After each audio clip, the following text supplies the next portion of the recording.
Hey, it's me, MLB. Here is Torn Down the Middle, Chapter 37, and this one is titled Hospital. Are you comfortable, Yin? Shoto asked slowly as he held you against himself. You nodded. You were more enraptured with his scent to give him a verbal reply. He smelled like campfires and the wind of snow. It was an intriguing mixture, and you breathed in deeply, trying to commit it to memory. Shoto was enjoying having you alone without the interference of the exploding nuisance, and he wanted to ask you so many questions, but didn't want to come off as needy, pushy, or nosy, but he just had to know where he stood.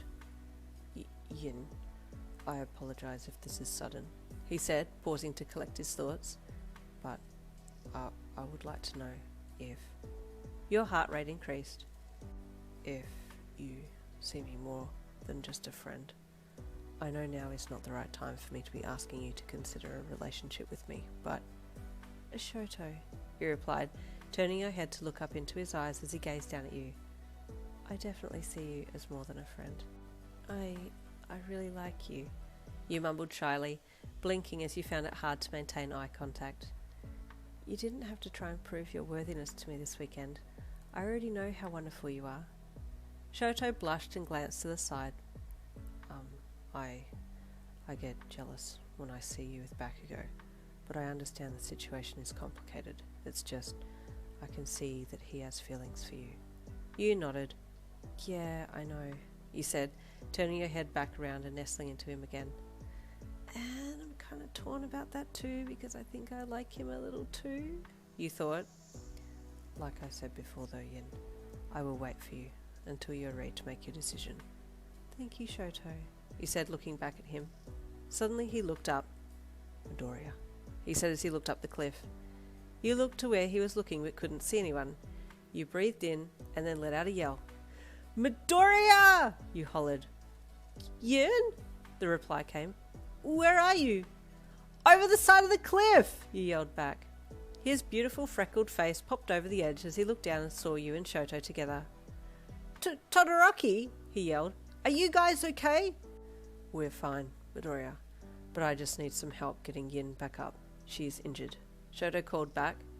Midoriya looked back down the cliff and decided that he could jump down with his quirk, so he activated and leapt from the rocks above, green lightning coursing through his veins as he absorbed the impact on landing. What her? He screamed when he noticed the Jaguar ice statue. Yep, that's the correct response, Midoriya, you called out. Did it try and attack you both? He yelped. Not only me, but Shoto just got to me in time, you said with relief. Yeah, that's Todoroki for you. Always turns up right when you need him, Midoriya replied with an admiring gaze at the dual-head hero boy, still holding you in his embrace. So, where are you injured, Yin? Midoriya asked, rubbing the back of his neck bashfully. The position Shoto had you in between his legs, was causing Midoriya to get a little flustered. You two looked very comfortable with each other, but weren't you and Bakugou supposed to be going out? Here, Midoriya, Shoto said as he lifted his right hand off your knee, revealing the swelling. Oh, I see. You were cooling her knee with your quirk, Todoroki. Oh, I'm very impressed, Midoriya fanboyed. Shoto nodded. I don't know how many other injuries she has, so I was hesitant to move her too much. Should we alert Aizawa? Midoriya asked. Yes, I think so. Best to get a stretcher, Shoto replied. Oh, of course, Midoriya said enthusiastically. Will you be okay here while I get help? Yes, we'll be fine, Shoto said, placing his hand back on your knee. Midoriya nodded and stood back a bit, crouching slightly as he activated his quirk and then jumped his way back up the cliff. You and Shoto chatted until Midoriya returned with Aizawa and a few other classmates, who all set about helping get you up the cliff again. Momo created a stretcher, and Tokoyami with Dark Shadow helped to guide you up, while Shoto used his quirk to create a pillar that he stood on to get himself back up the cliff. Aizawa had called for an ambulance, and you were carried to the back of it and loaded in. Shoto insisted on going with you to the hospital and climbed into the back as well, while Aizawa grumbled about injuries and paperwork. Shoto was very attentive to you as they moved you from a stretcher to CT scan bed and then onto another bed and wheeled you to the holding bay.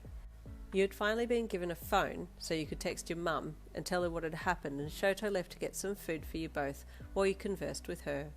You were near the nurse's desk and there were two younger nurses chatting about a particularly interesting patient in bed bay 7 that you'd just happened to overhear.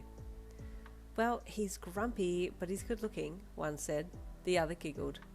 "He's all yours, babe. You're probably closer to his age, and I don't go for blondes." Your interest piqued. Grumpy blonde? Surely not. You buzzed for the nurse and she walked over to you. "Hello, Miss Lynn. What can I do for you?" "Oh, sorry, I just had a question. The guy in Bay 7, it's a wild guess, but he wouldn't happen to be Katsuki Bakugou, would he?" The nurse looked at you curiously. "Sorry, love.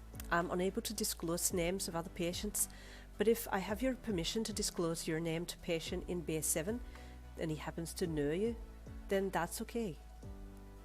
Yeah, that's fine," you replied. "Tell him I say hello." She nodded and walked out. A few minutes later, she returned.